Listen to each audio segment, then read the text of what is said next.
You see, this is our bell curve. And did you see this? Our calculation from -1 to 1, which is 68%. Another 2 to -2, this will be overall 95%. And another 99.7% will be -3 to 3. Okay. So there will be still some values which are left over apart from here. You are able to see my screen, right, Raghav, Sashi? Yes, sir. Okay. So your mean is here. You see, most of your data points will be lying between this bell curve from this region to this region. Okay. And this will be what? Your first standard deviation. And this will be your second standard deviation. And more than this will be your third standard. This will be maximum like your 3 standard deviations till -3. It will go until here. And after that, the deviations will be very less. So this is what is called as a normal curve. So any data that you take, any information you take, it has to be represented in a form of a normal curve. Let's take our appraisal examples, right?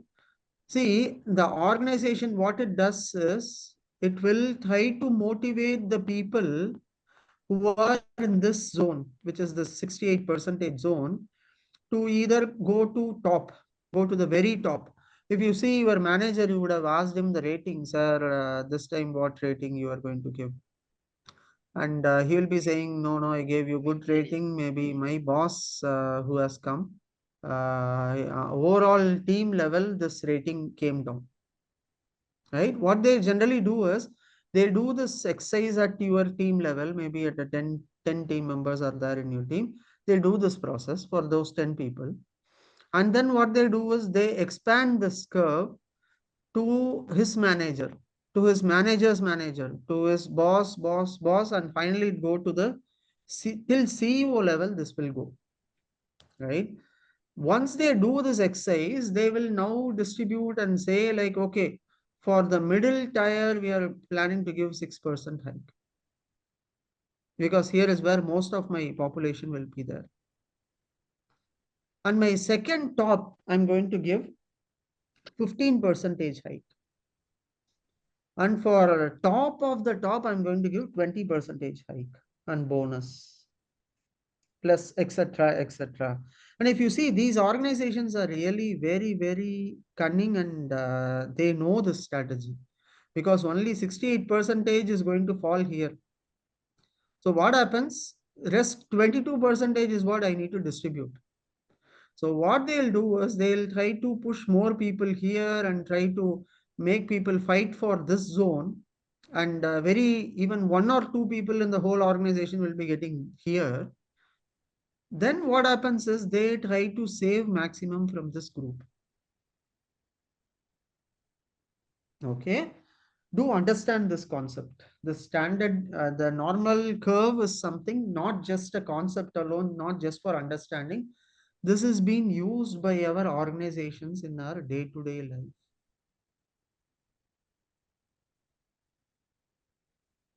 Are you guys with me, Raghav, Sashi? Yeah, yes, sir.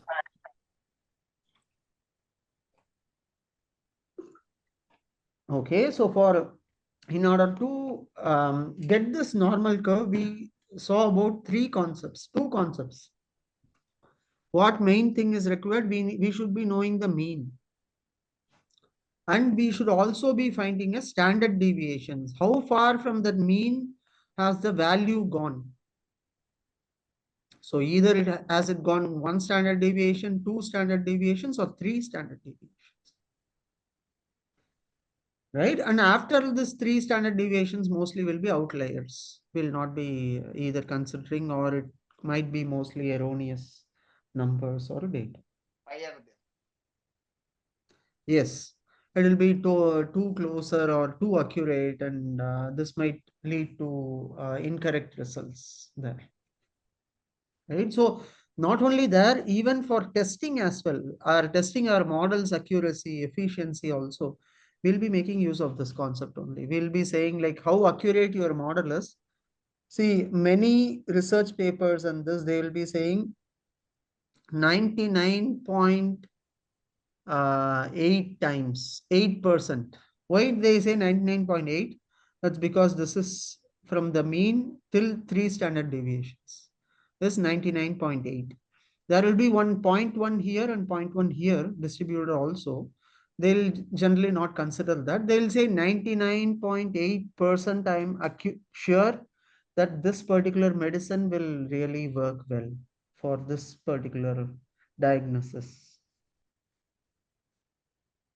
It is based on data within these values, or based on the degree, or how we can consider, sir? Means the 68% from the here to here, for example, mean 10 values.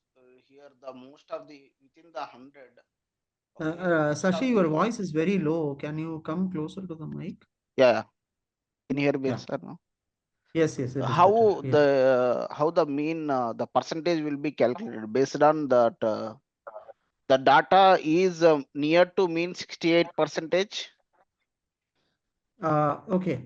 See, the mean is calculated how you standard. know this, No, right? no, I know. So I mean, mean standard yeah. deviation, first standard deviation.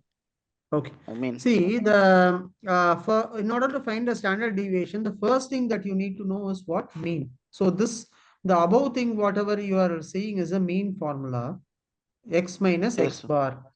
Basically, they Yes, are sir. subtracting the data. If 10 records are there, they are Yes, sir. taking the data and subtracting it from the mean.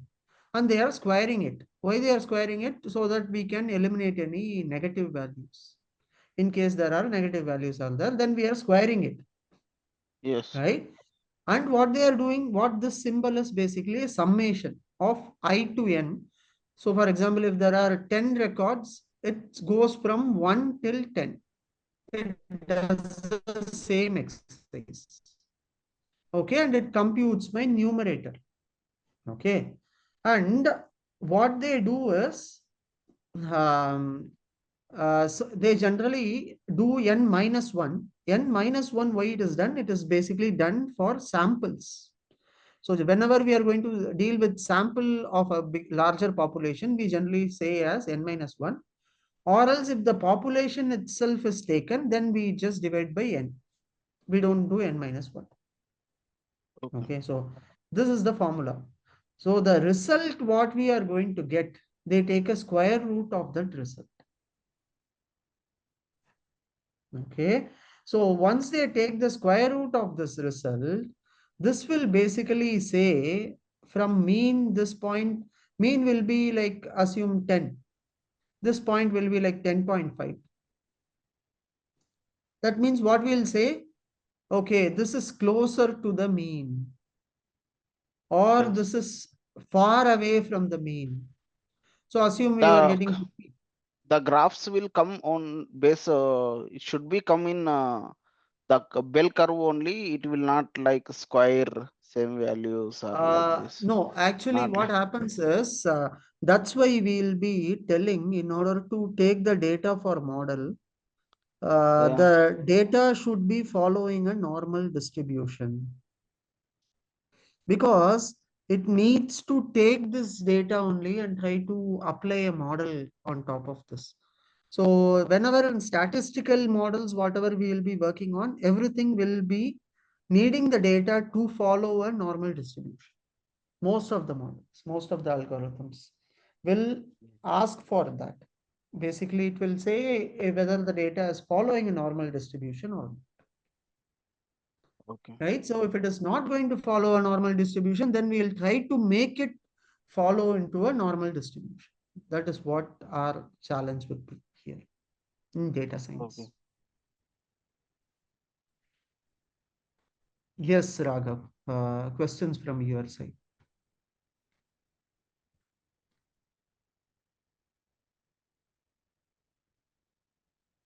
For Can you example, provide any real-time examples, sir? Yeah. Real-time uh, example is what I told you previously. I yeah, hope you one know about one the simple rating. Yeah, rating systems in our organizations. yeah. In simple, right? so for example, marks in, for example, Yes. in Yeah. class, for Take the example, marks also. everyone got 100, sir. Then how bell Yeah. curve will be?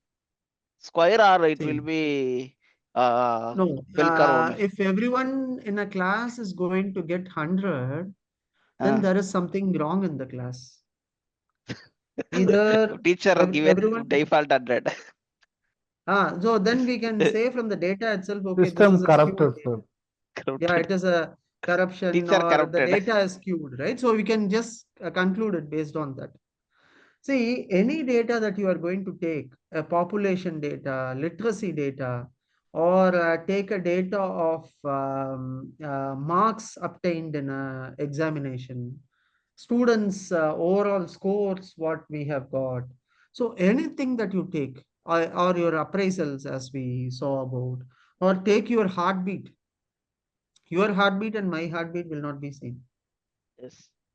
So our heartbeat and the athlete's heartbeat will be very different. Yes. Ours will be very different to that of old people, right? So Yes. when you are going to represent the entire population there, this will automatically follow a bell curve, Okay. right? It will automatically follow a bell curve. But you can ask me a question, will all data that we are saying will follow a bell curve? That means you are saying, sir, will any data that we are going to consider will follow a bell curve? What do you think, Raghav, Sashi?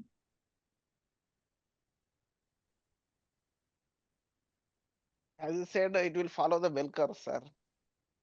Yes, all natural phenomena. So keep that in mind. All natural phenomena, whatever is happening, will form a bell curve. But there are other data also which do not fall as a bell curve. So we call them as skewed data, right? Whatever is not going to follow the bell curve, we'll call them as skewed data Q data. or multimodal. There is also another term in statistics. We either say a skewed or multimodal, right? So basically what we will be doing is we will be doing whenever new data is there, we'll be doing a test of normality. So I'm trying to see whether the data is normally distributed or not. Before applying any statistical method, we do a test of normality and we will see whether this data is following a bell curve pattern or not.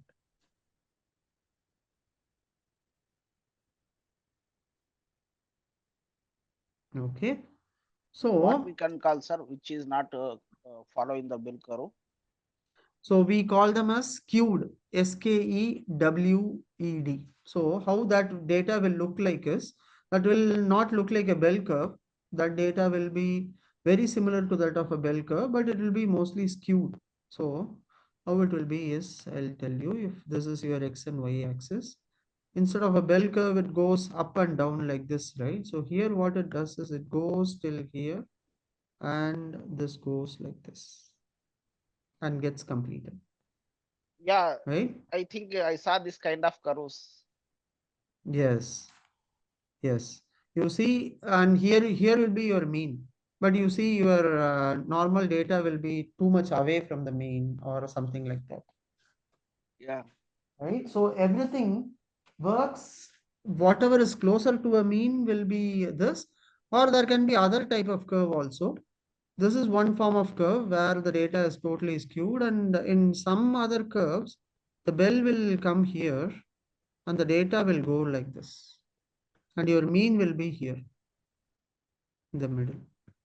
This will be your mean. Most, as per your experience, what kind of you are getting perfect bell curve, or how you are getting squeezed? No, we will try to see if we can make the data to a normal distribution, because mostly if a normal distribution is there, the model's accuracy and these things can be better. So we can rely on these results better. But if it is not normally distributed also, we'll see how things are. That's why we have machine learning in place. We have advanced models in place. So this is only with a sample of data, right? So it considers everything all together. There is something like we'll distribute or take some specific data, try to make it normal, right? We'll try to do that normality test and then we will be taking it across. But as you rightly said, marks distribution, students' grades or income ranges do not fit in a bell curve mostly because student marks and this does not fit always in a bell curve. The reason for that is because either this will be skewed towards one end depending on the school, depending on various other factors. It might not follow a bell curve always, especially income data and all. You can see Yeah. for a good school means Yeah. it might follow a bell curve. If a normal school is there or a government medium and this, where more attention is not given, it might be skewed in this manner, or it will be skewed in this manner also, right? So this Yes. kind of curves are also possible. Yes. Yes. So what we say the curve as which does not follow a normal distribution pattern, we say that as what? Multimodal or skewed distributions.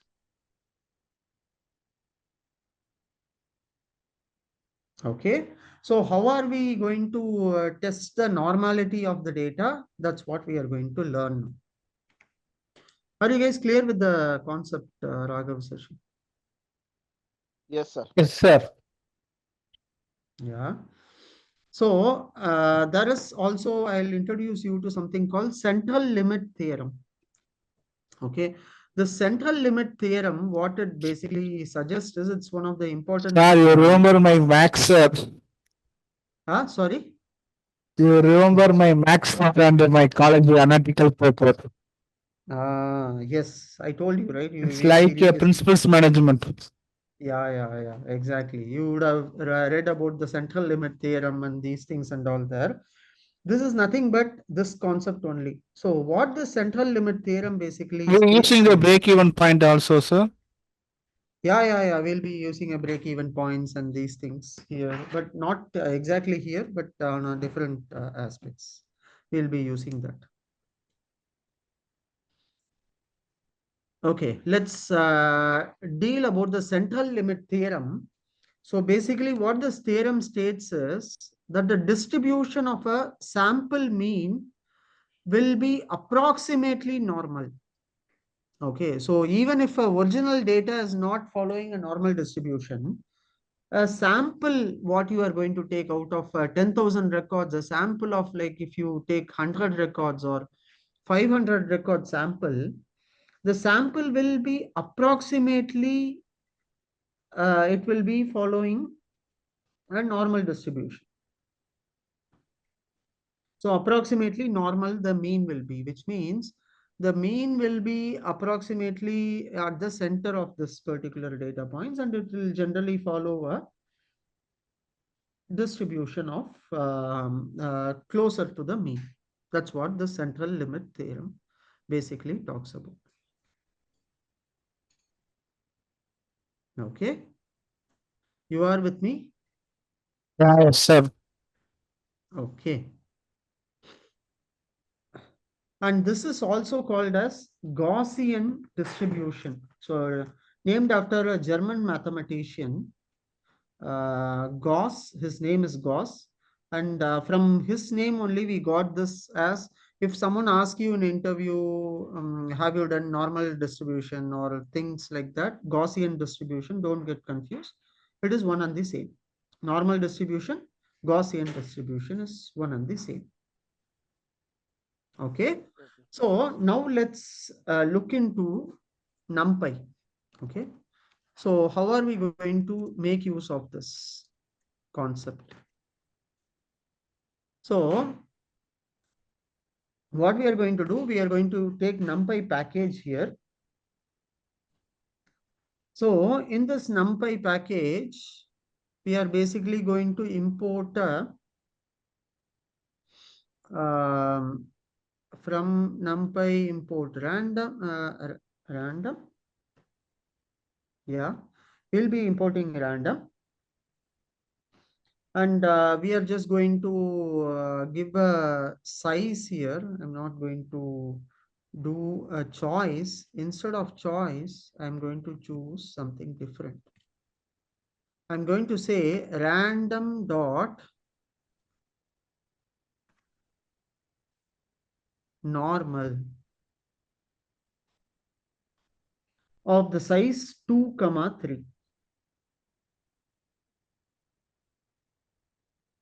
So basically what I'm saying here is I'm just generating a data, okay, of size 2 comma 3, which will be, so it is just taking some values and it is basically displaying uh, 2 rows, 3 columns. So 2 into 3, 6 values it is displaying. You see here, normal data, it is basically generating a normal data for us. You see some data are in minus, some are plus, some are 0.6. The highest is 1.6. Right? So this has generated a normal data for me, just for an example. Since I told the size of this is going to be 2 comma 3, so we are just going to make use of this.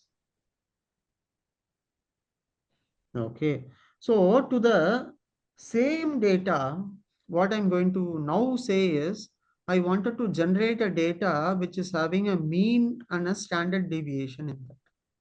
Earlier, I just generated the data alone without the mean and the standard deviation. So I'm going to now generate this data with mean and standard deviation. Okay.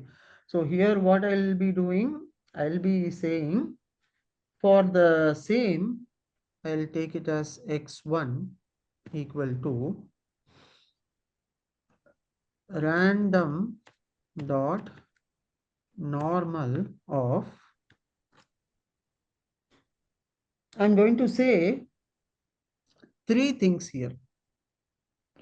So now the first thing what I'll be saying is LOC. What is this LOC? LOC is nothing but my mean. So I'm telling generate a normal data which is having mean of 1, okay, standard deviation of 2, which means from mean, make sure you are having 2 standard deviations away the data, and now generate in a size of a matrix like similar to that 2 comma 3 with 2 rows and 3 columns, generate this data. Okay. So LOC is what, Raghav? Mean, sir. And scale is Sashi?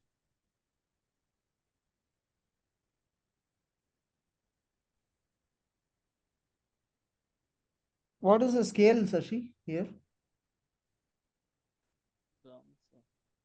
I think range, huh?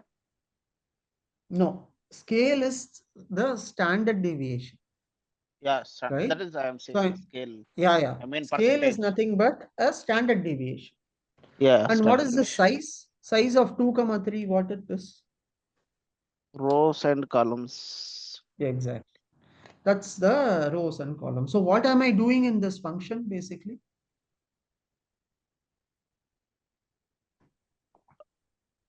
Many deviation. We execute mean and the standard deviation. It's showing the row format 2 into 3. Yeah, with the mean and standard deviation, I'm generating this data. Okay, that's what I'm doing. You see, now if you are going to sum up all the values sum will be 1.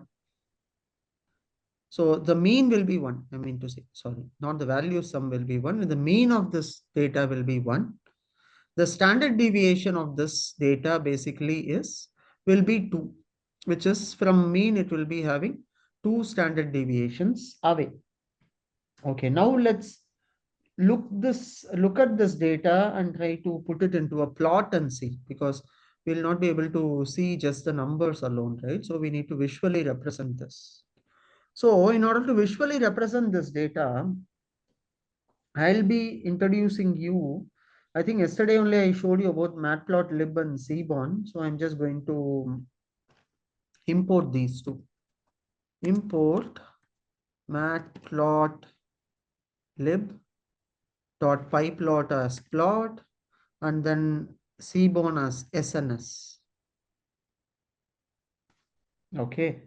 So see here what I'm going to basically tell is I'm going to say generate numbers from 0 to 1000, and here the kind equal to, what is this? This kind equal to is basically going to tell me that this is going to generate a normally distributed plot. So that is what this KDE means. KDE is nothing but a normal distribution plot. That's what this KDE means here in this parameter. So you are going to use something called dist plot. So this plot is what? Distribution plot. Okay. And what is KDE?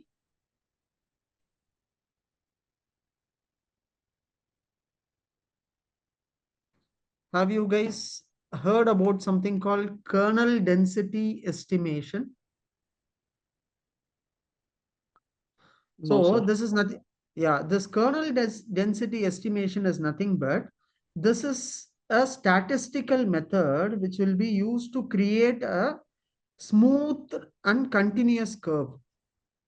Okay. So basically what happens is this in the distribution plot, whenever you wanted to have a normal distribution, which is like a smooth curve across. So this is basically asked by KDE. KDE is a parameter which will help us to do that. Let's see how this plot is now getting generated. You see this? This is how a perfect normal curve will be there. You see? The mean of this data is where? The mean of this data is here, which is 0. Okay. The mean is exactly at 0. You see, the top of this point is at 0.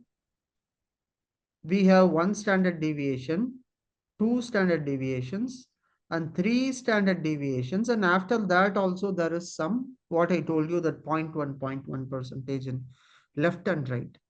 This is how a normal curve will be there. So how will we basically represent this? We'll basically put bar graphs, and in the bar graphs, whenever we are going to arrange it in lowest to highest order, by then only we'll be able to identify a normal distribution. So bars distribution. So you can see this is how the bars will look like. You see each of them, each and everything is a bar here, and they'll be represented here across. Let me see some more images. Yeah, this is how it will be. You see this? This is a perfect Yeah. normal curve. This one, this towards my left, and this part also. These are all examples of perfect normal distribution. So basically you take the data points, you put it in ascending order, smaller to bigger, and you will be able to see that, okay, this follows a normal distribution. This is how we generally find out also. So using bars, we'll try to put a line on top of the bar so that how the curve of this line is coming. Depending on that, the normal distribution will also be followed.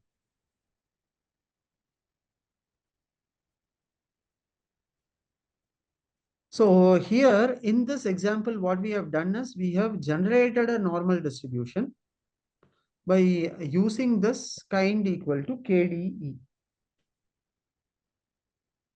Right? So we have generated this normal distribution. Instead of the size parameter,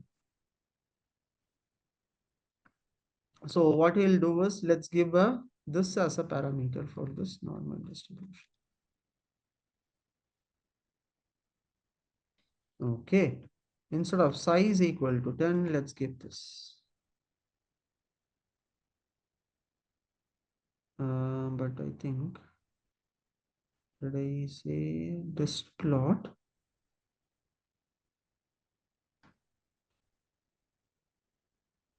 Okay, so I cannot give this as a parameter under this, so I'll just keep this. Now let's see how this plot is coming. Okay, I think it has not taken it properly. Basically, LOC and just let me just give size alone, like the previous one.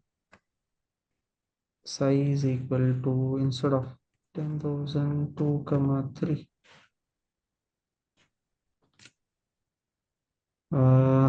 Okay.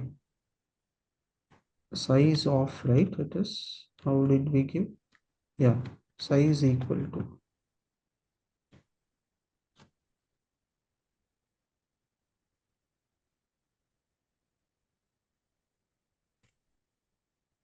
You see, this is also a normal distribution only. So it has just represented this data with three different pointers. It has basically 0, 1, 2. It has generated three curves for me. So all you see, this is perfect normal. This is also a normal distribution. This one is bit skewed. So how do you know whether a skewness is there or not? From the mean of this data, you can see which is closer to the mean. I think all three curves are not perfect normal because mean is not zero, except maybe it is closer to zero for this. This can be slowly considered as a normal distribution, but the other two graphs that are generated, they are not. They are not normally distributed. Okay, but why I showed you this is just for an example, just to see like how will the curves come across for the pointers that we are basically taking it and representing that data.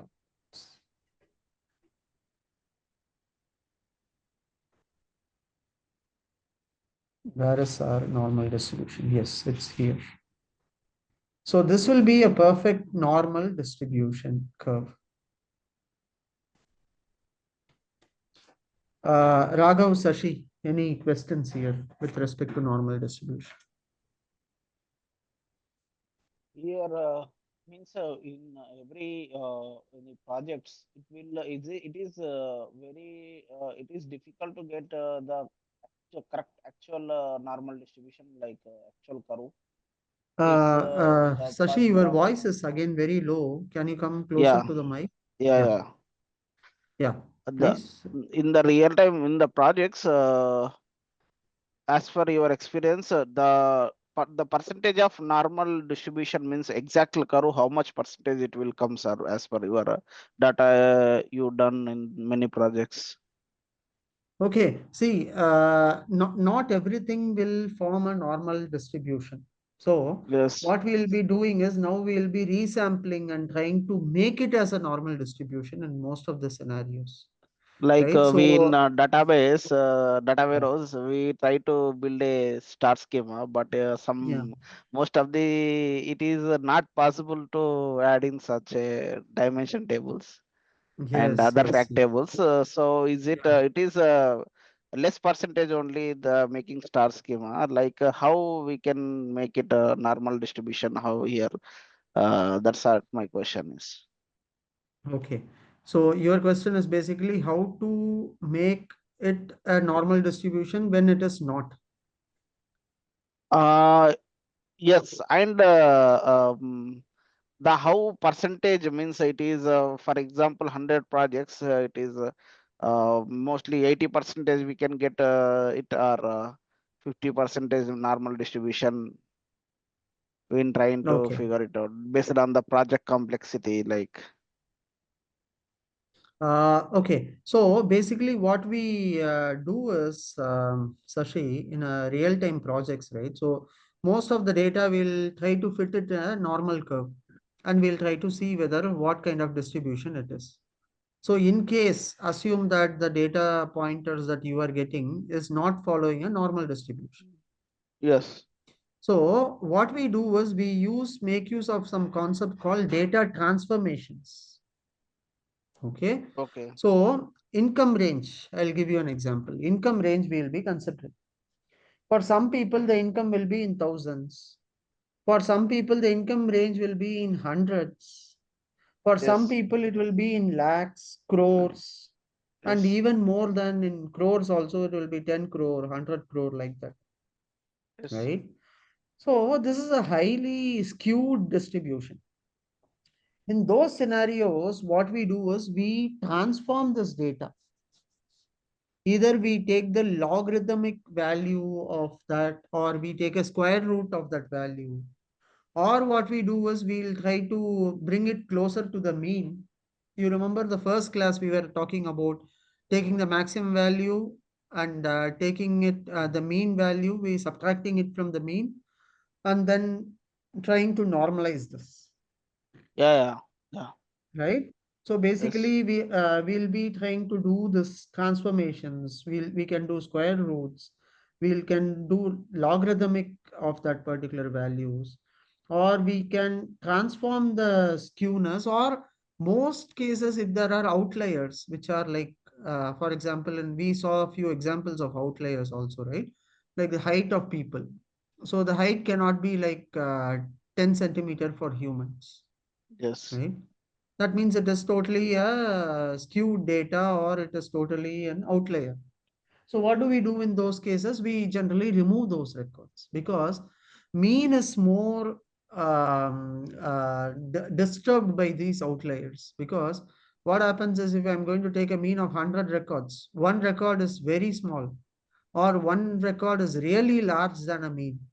That scenarios, the mean also will be a wrong indicator there because the mean gets affected by the skewness, right? So we'll generally avoid or remove these outliers. And then when we take the data, then this will follow a normal path, normal distribution. Or for example, if at all you are having a sample of 10,000 records, you are totally having, you take a sample of 100, then you find that, okay, this is not following a normal distribution. Generally, what we do is we increase the sample size. Instead of 100, we make it 500, or we'll make it 1,000. So the larger Yeah. the sample size will be, the better the distribution can be.